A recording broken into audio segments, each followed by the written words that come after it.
Pierre-Luc Poujol est marqué par les peintres issus de l'expressionnisme abstrait, né aux États-Unis. Il en utilise les techniques gestuelles, comme celle du dripping et du all-over, créant ainsi une peinture à la palette explosive.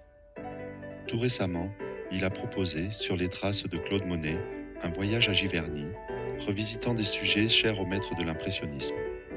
En une interprétation vibrante, il rejette toute référence à la perspective, fait naître la couleur de la lumière, laisse éclater les formes dans une dynamique joyeuse. Alors j'ai choisi l'œuvre de Gustave Ravannes pour plusieurs raisons.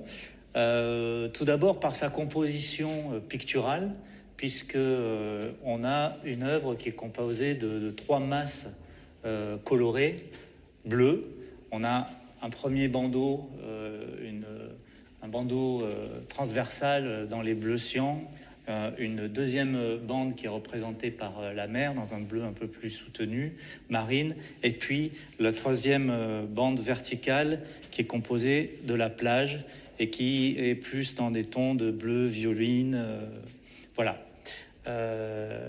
Si on enlevait les éléments pictureux de cette toile, on serait dans l'abstraction, on serait presque dans un Rothko avec ces 3 masses colorées.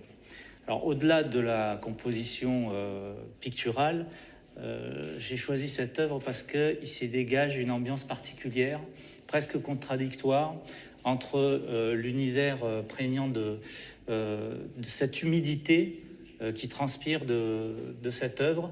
On sent le ciel gorgé d'eau, la mer, cette plage détrempée. Donc, on est dans un univers froid et paradoxalement aussi chaleureux, qui est révélé par toutes ces petites lumières et ces feux qui animent la plage par l'activité humaine et donc qui représentent la vie.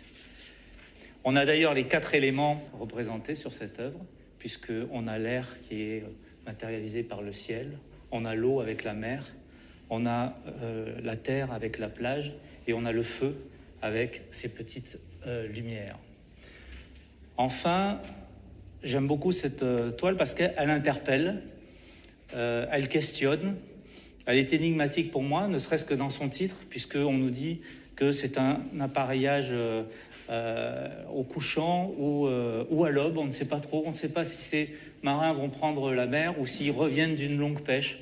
Donc on est face à un questionnement, et j'aime les œuvres qui questionnent et qui offrent au spectateur une liberté d'appropriation.